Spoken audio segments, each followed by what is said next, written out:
Welcome, fans of the Justice League universe. My name is Sam. In this podcast, we give scene-by-scene analysis of the Warner Brothers films that are part of the Justice League universe, often referred to as the DCEU. In this episode, we cover scenes 35 through 38 of Suicide Squad. These scenes are the team reuniting with Harley Quinn, Enchantress reuniting with her heart, Deadshot throwing the book at Flag, and then the all-important bar scene. This analysis was written by myself and Alessandro Maniscalco, who is Raverin on Twitter, and also Nick Begovich, who is at nbego. Before we get into those scenes, we just had some quick thoughts that have been on our minds as we are analyzing Suicide Squad and Wonder Woman in tandem. We've noticed some parallels between the two movies. First of all, Rick Flag and Steve Trevor have some commonalities, as they both have military roles, and both have to be quick thinkers to navigate dangerous situations that are ever-changing, and they also have to find ways to operate amidst metahumans. So their missions go beyond what they're originally trained for, but they adapt. Both movies have soldiers escorting individuals with incredible powers, and both lead up to a face-off with gods. Both movies, and Man of Steel as well, involve cooperation between mortals and super beings, which is something that we really enjoy about the DCEU. Alright, let's look at what we're calling Scene 35 of Suicide Squad. It's a short scene, but an important one, and a pretty effective one in terms of execution. It's Harley Quinn reuniting with the team after the Joker's helo crashed. We last saw Harley on a rooftop, but now she is on a car top. And the other co-lead of the movie, Deadshot, also had a key character moment on the top of a car back in Scene 24. Perhaps these moments when the characters are put up on a pedestal, so to speak, are when they reveal their true nature. Deadshot is actually a pretty courageous and selfless fighter, and Harley is actually a soft-hearted person who desires connection and a sort of normalcy with her love. For Harley's moment here, there's light rain, which emphasizes the emotion, and it also causes her makeup to run down her face, a bit of a callback to the vat that she and the Joker jumped in during the flashback. Harley takes her collar off, which is symbolic of her gaining her independence from the Joker, no longer being on his leash, but rather her own person, which we've seen her doing throughout this movie. She's clearly sad and somber, feeling real emotions like a normal, non-psychotic person would. But then, as soon as she sees the team coming up, she hides her sadness and puts back on her Harley Quinn facade. This gives us at least a suggestion that her crazy persona is just an act, perhaps even a coping mechanism. Harley says, "Hey guys, I'm back." She's back with the team, but she's also back into her crazy, positive Harley persona. She also says she missed them, and Deadshot says they're glad she made it. So these are some nice words from both sides, and it's also important to note that Harley could have just gone off and escaped by herself because the explosive in her neck was deactivated, but she stayed around and either waited for the team or at least allowed the team to find her. This might be because she wanted to have a sense of belonging, and the squad was the only place where she could have this now that the Joker was gone. She has been developing relationships with the group, so she probably turned to them to give her that feeling of belonging. But also she probably started caring for them and didn't want to abandon them. Deadshot, and likely the whole group after having gotten to know her better, can see through her smiley face and can now see her pain. This connects directly with the theme that we've talked about over and over, that people recognizing the love and humanity in others is a strong basis for connection. The squad is now recognizing Harley's love and her loss. They're seeing what she is going through, and that makes them more connected to her. And these connections are much stronger than Waller's leverage. Boomerang gives the bat back to Harley. She looks at Croc and Diablo, and they both are silent, but approving of her being back on the team. It's like she was checking to see if anyone was going to give her a hard time about ditching the team, but they all just accept her back in, no questions asked. So even though this is a short scene, it's another little step toward the bonds being formed amongst the squad. Moving on to scene 36, Incubus uses the captured Waller to open the locked briefcase, and Incubus returns Enchantress's heart to her chest. She sort of powers up, and we see that the big beam in the sky seems to glow a bit brighter now. Then Enchantress says that with her heart returned, she can finish her weapon. I don't think we actually knew that it was an incomplete weapon, but it does make sense for her to be more powerful now, because earlier when Incubus helped her out, it did always seem kind of like a temporary measure. She was going to need to get her heart back eventually. Enchantress and Waller, the two villainesses of the movie, they now have a showdown. And this is a big moment, given the earlier scenes in the movie when Enchantress was always under the thumb of Waller. Now the tables have turned, and Enchantress demands to know how to destroy the human armies. Waller responds defiantly, saying, "Do your worst, bitch." And Viola Davis had a great line delivery here. She really spit those words out with intensity. But then, I think Waller actually sees that she's in for more than she expected, because Enchantress sprouts some tentacle-type things, and they wrap around Waller. As we'll see later, they are able to tap into her brain and extract the military intel. The fact that Enchantress can extract the info makes it a bit odd that she asked Waller for the info first. It seems like that line was actually more just for the benefit of the audience, so that we can hear what Enchantress is after. Similarly, the earlier line about her being at full power now was also kind of on the nose. It was pretty clear visually that she was powered up. But let's keep moving on right into scene 37. This is back to the squad, led by Flag, as they come up to Waller's helo. We know it's hers and not the Joker's crashed helo because of the clear 23 marking that we saw when Waller took off. Waller, of course, is gone, and we just saw where she was, so putting two and two together, we know where the squad is going to be headed next, and we know that it's going to lead up to the climax of the movie. Deadshot, who's always assessing his situations, he makes the same deduction that we just did, and he says that they're going to have to go to the swirling ring of trash in the sky. He asks Flag when it's going to end, because what was a mission involving terrorists became a mission with non-human entities, and what was an extraction became a second stage rescue, and now it's escalated to an imminent showdown with the superhuman power that's at the center of the carnage. Deadshot is clearly voicing his disapproval of this escalation, but he's still at the mercy of Flag, and it looks like they'll all be forced to continue. Flag, of course, has extra incentive to still continue because he is hoping to somehow save June Moon at the end of all this.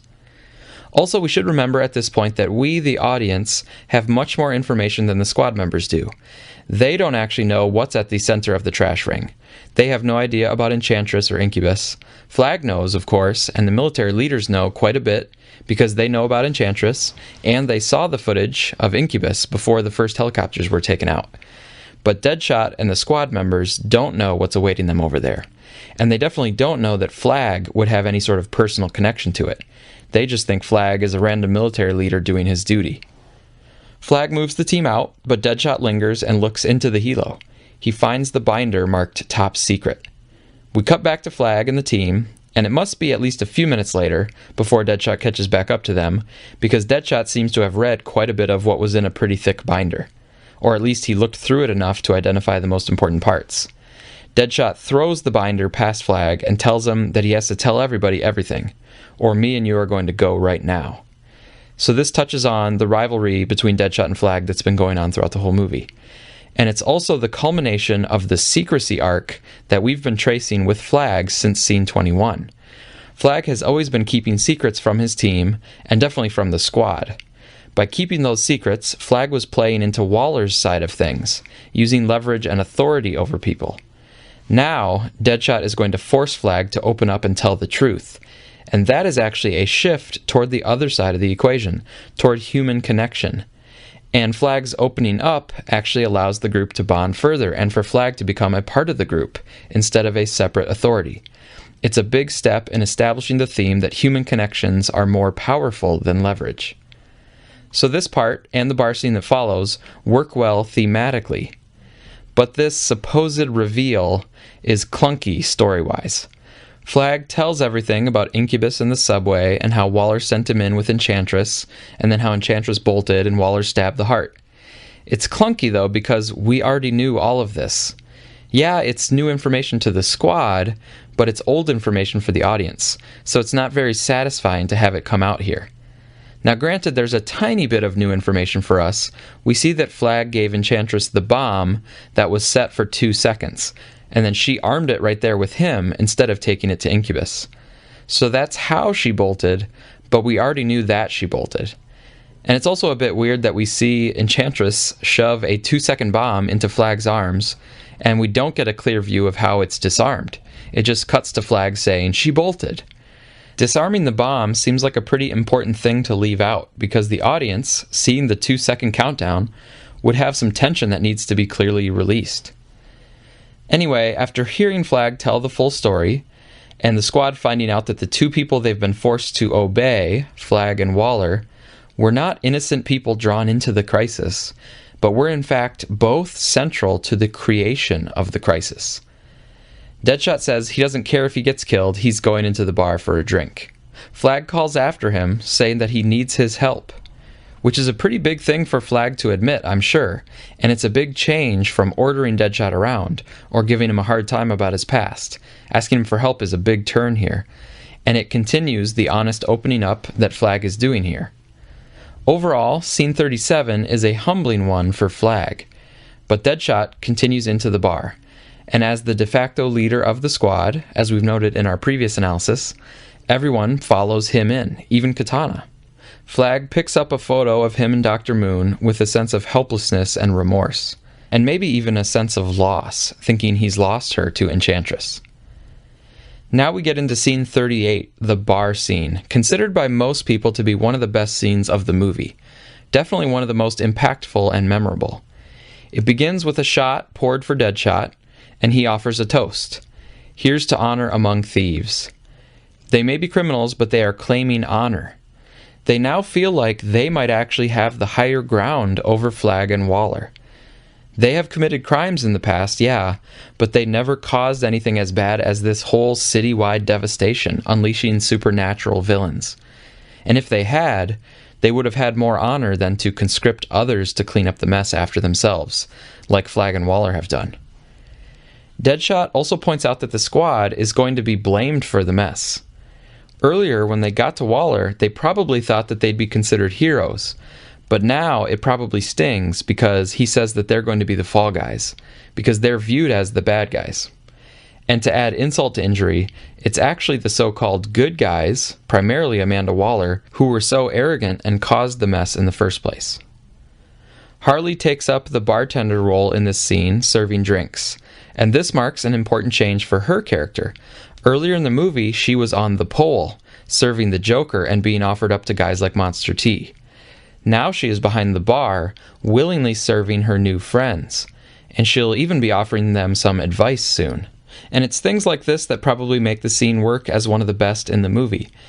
This scene marks substantial and noticeable changes for major characters, including Harley, like we just said, and also Flag, who builds upon the sharing that he did outside to later open up about even the personal side of all this. And another big change, of course, is Diablo, and we'll see that in a second. And these changes aren't just haphazard. They are all about the team getting closer and becoming better friends. In this way, you could call scene 38 here the true formation of the squad, rather than scene 21 when they were just forced together. It's in this scene that they choose to work together, recognizing and accepting their troubled backgrounds, but also their potential and the value that they still have as individuals. This element of free choice and the true formation of the team is represented visually in a few moments when Flag actually destroys the device with the killer app.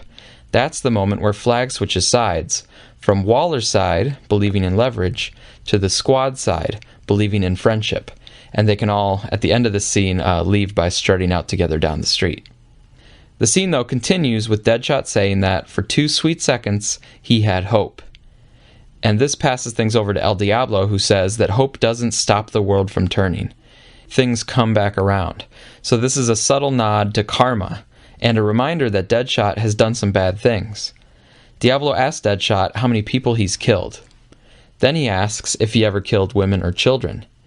Deadshot says he doesn't kill women or children. But this was never actually about Shadow challenging Floyd. This was about Shadow actually wanting to open up and get the big burden off his chest that he'd been carrying around the whole mission and before. He shares his backstory, which is that he was born with the devil's gift, and as he got older, he got more powerful. So he might be even more powerful now than he was back in that prison footage, by the way. But he mentions his gang leadership, and then we see a dinner table scene with his family, his wife and 2 kids. But his wife confronts him about his gang violence and then about gang weapons and dirty money in their home. She's trying to protect the family and isn't afraid to stand up to him. but he loses his cool and burns the house and his family. It's a tragic story, and the filmmakers also found an effective visual for showing the tragedy to the squad members, with the flame in the shape of a woman being snuffed out by the glass placed over her by Chato himself. Deadshot is visibly moved by this heart-wrenching story, but Boomerang is a bit slow on the uptake. He gets that the wife died, but he asks about the kids. Harley already knows the answer, and says what Chato is probably too devastated to admit, that he killed them. We get a close-up of Chato basically breaking down and crying, and everyone else is quiet and lowers their heads. They're mournful and respectful of the loss, just like any decent person would be. And this all goes to show that there is a basic decency underneath, even amongst these so-called hardened criminals. Harley breaks the silence with her advice to Chato, perhaps drawing on some of her psychological training, but also drawing on her own personal experiences having just lost the Joker. She tells Diablo to own it. She tells him that it was foolish to think that with his powers and his criminal background, that he could have a normal life with a happy family. She says that normal is not meant for people like them. It's a setting on the dryer. We'll actually see the normal setting later in the movie with Harley's false vision from the Enchantress. But right now she's basically making the point that they're all ugly, they've all got tarnished souls, and there's nothing normal about what they are. Rather than try to pine after something that's never going to happen, and rather than withdrawing from it all, like Diablo has been doing, she's saying to step up and own it. As we'll see later, she's also partially talking to herself, because she has to own the fact that she has lost the Joker, as far as she knows. And she also has to give up on her dream of a normal life with him. And these ideas are not just for Diablo and Harley and the members of the squad. There are some general ideas here for everyone. It connects to a broad theme we mentioned back in our episode for Scene 25, that bad people can still maintain a connection to their humanity, but to do that they need to accept their past and keep in touch with some sort of human connection and love. If they can do this, then even bad people are still redeemable. So in this sense, Harley is trying to help Diablo keep his humanity. She is telling him that he needs to own his past rather than run from it, and by facing his reality, he can still keep himself open to new connections and to redemption. Another character who has addressed this issue of owning your past is Deadshot. To the team, he has never lied about who he was or what he's done in the past. He has said that all his cards are on the table. But with his daughter, he has tried to lie and conceal what he does.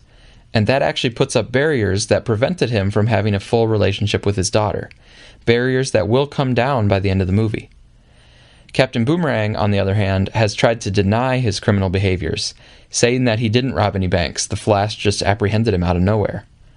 The message overall, though, is that all of us, not just criminals, all of us, should accept our pasts and try to move forward in a healthy way. And if we do that, we are making sure not to delude ourselves, and are also staying open to new connections based on honesty and truth. Now, continuing on in the scene, Boomerang is a bit dense yet again. He doesn't see that Harley is trying to offer some tough love to Diablo. He just thinks she's being overly mean. He asks, "Why is it always a knife fight every single time you open your mouth?" It's a bit of a hollow line, because Harley more often cracks jokes or teases people. She's not picking fights all the time. But I forgive the line because it's such a good Australian reference. That's not a knife fight, this is a knife fight. Boomerang continues, "Outside you're amazing, but inside you're ugly." I'm not a huge fan of this line either. It seems kind of like a line that was conceived separately and then dropped in here, rather than something that really flows in the scene. Yeah, Harley was just being a bit rough with Diablo, but she's not doing anything out of malice. She's just trying to give him some honest, direct advice. And especially if we think back to scene 35 just a few minutes ago, where the team got a glimpse at Harley's inside, her sorrow over losing the Joker. If anything, Boomerang should be a bit more sympathetic to her inside, rather than coming down really harshly by saying that her inside is ugly. We've just seen her inside, and it actually seems kind of genuine and human. But I think the real purpose of the line was more forward-looking. It was to launch the next part of this scene. In response to being called ugly on the inside, Harley says that they all are, except for Croc. Croc is an exception to the rule, not because he's beautiful on the inside, but because he's ugly on both the inside and the outside. And then Croc gets one of his rare lines saying, "Not me, shorty, I'm beautiful," as he pushes his hood back and we get to see that Oscar-winning makeup job. Overall, though, Harley is kind of strengthening up the cohesiveness of the team by lumping them all together as tarnished souls, people who have some ugliness either in their past or in their hearts. In a way, this is a nice thing to do for Diablo, because Diablo had tried to separate himself out as the worst among them because he killed women and children. But Harley lumps everybody all back in together again, Diablo included, because none of them are perfect. And then, with great timing, another tarnished soul enters. Flag joins the team at the bar, and Harley tells him they don't want him there. But Flag opens up about his personal side of the situation, saying that he was sleeping with June Moon. Floyd, who had already seen this in the binder, explains that that's why the eyes of the adversary don't kill Flag, because they're scared of him. This is another instance of the movie being kind of very explicit with certain plot points. Flag opens up even further by sharing that his real goal is to stop Enchantress because he is still holding on to hope of getting June Moon back, the only woman he ever loved. Flag has some real emotion showing here too, and together with Diablo earlier, and everyone's reaction to Diablo's story, and Deadshot coming up, all of this definitely makes it the most emotional scene of the movie thus far, and probably of the movie overall. And the emotions work pretty well, I think. They're all understandable and seem genuine in their performance. The final beat of the scene is Flag freeing them from the explosive threat in their necks, and then him showing Floyd the letters from his daughter. When Flag smashes the detonation device, it symbolizes his rejection of Waller's premise of leverage and manipulation. Flag is now all in on the side of openness and connection, especially after he gives Floyd the letters. But when Flag destroys the device, I do think it's a bit odd that the main character we see reacting and checking her neck is Harley Quinn, because she's actually the only one who already had her bomb deactivated. So she should be the least concerned about the explosive. So I think maybe they could have shown some of the other characters checking their necks or being kind of excited about the bombs being deactivated. I guess they do have Boomerang immediately getting up and heading out, so that makes sense. Anyway, Flag is treating them as equals now, and he shows some humanity and some goodwill.